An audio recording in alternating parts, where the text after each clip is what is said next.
मित्रों नमस्कार। जैसा कि आप सबको पता है कि इस समय सावन का माह चला हुआ है और सावन का माह जो है भगवान शिव को अर्पित किया जाता है। कहते हैं कि इस समय जो भगवान शिव की आराधना करते हैं उनको इसका प्रतिफल बहुत ही अच्छा मिलता है। तो आप सभी भाइयों के सहयोग से मैं भी प्रयास कर रहा हूँ कि भगवान शिव का आशीर्वाद मुझे प्राप्त हो। उसके लिए मैं भी एक छोटी सी उपासना नियमित रूप से कर रहा हूँ। तो आइए मित्रों बात करते हैं भगवान शिव के बारे में। देखिए, जो भगवान शिव हैं, अगर आप त्रिदेवों के बारे में बात करें, ब्रह्मा विष्णु महेश, तो इसमें भी जो है महेश्वर के रूप में भगवान शिव का नाम आता है।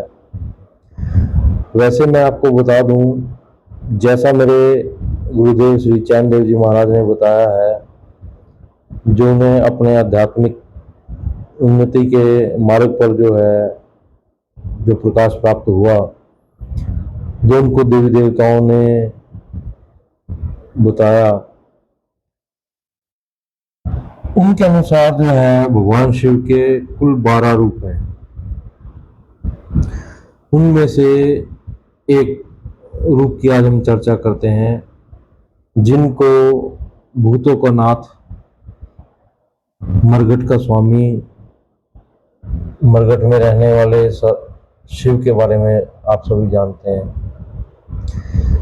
देखिए, जो माँ गोरा पार्वती के साथ भगवान शिव हैं, या ये कहें कि शिव का जो रूप माँ गोरा पार्वती के साथ है, जो कल्याणकारी स्वरूप माना जाता है, वो मरघट में वास नहीं करता।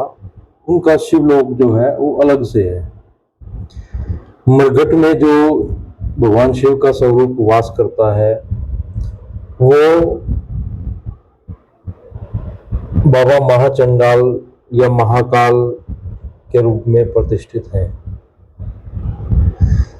देखिए मित्रों, इस धरा पर जितनी भी शक्तियां हैं, जो दैविक शक्तियां हैं, वास्तव में दैविक शक्तियां हैं, उनमें सबसे प्रथम जो स्थान आता है वो बाबा महाचंडाल का आता है, जो कि शमशान में ही विराजमान रहते हैं। और इनके बाद द्वितीय स्थान आता है माँ मरघट महाकाली का।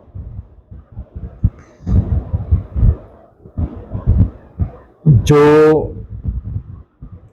आपके इस धरा पर देवी देवता विद्यमान हैं, चाहे वो कोई भी हो, जो जिनका स्थान देवलोक में नहीं है, उन देवी देवताओं में सबसे प्रथम स्थान जो है बाबा महाकाल या बाबा महाचंडाल का है। ये भगवान शिव का बड़ा ही उग्र रूप है और क्योंकि ये शमशान में वास करते हैं तो इनका किसी से किसी प्रकार का कोई मोह नहीं है, ये मोह के बंधन में नहीं है। ये धरती पर रहकर धरती के सारे कार्य करते हैं और आवश्यकता पड़ने पर ही देवलोक का गमन करते हैं। तो जैसे हम कहते हैं कि हमारे 7 चिरंजीवी हैं, जिसमें हनुमान जी भी एक आते हैं, जो कि धरती पर ही रहते हैं, तो जो बाबा महाचंडाल यानी बाबा महाकाल है, वो इनसे भी बहुत उच्च कोटि के देवता हैं। यानी कि इस धरती पर इनसे बड़ा कोई देवी देवता नहीं है। सारे जो देवी देवता इस धरती पर विराजमान है, वो उनकी आज्ञा का अनुसरण करते हैं, चाहे वो किसी भी प्रकार की कोई भी शक्ति हो। और ये भूतों के अधिपति तो हैं ही। भूत प्रेत पिशाच डाकनी शाकनी जो भी मरघट में वास करती हैं शक्तियां, चाहे मरघट महाकाली है और इसके अलावा उनकी यक्षिणियां हैं, कोई भी शक्तियां हैं वो सारी की सारी इन्हीं की आज्ञा अनुरूप कार्य करती हैं, और यही मोक्ष का द्वार भी मनुष्य के लिए खोलते हैं। तो अब जाहिर सी बात है कि अगर इनका स्वरूप, ये स्वरूप भगवान शिव का मरघट में वास करता है, तो अब कोई ऐसा तो होगा नहीं कि ये सात्विक रूप होगा। ये बड़ा ही तामसिक रूप है, और इनको भोग भी जो है वो तामसिक रूप से दिया जाता है।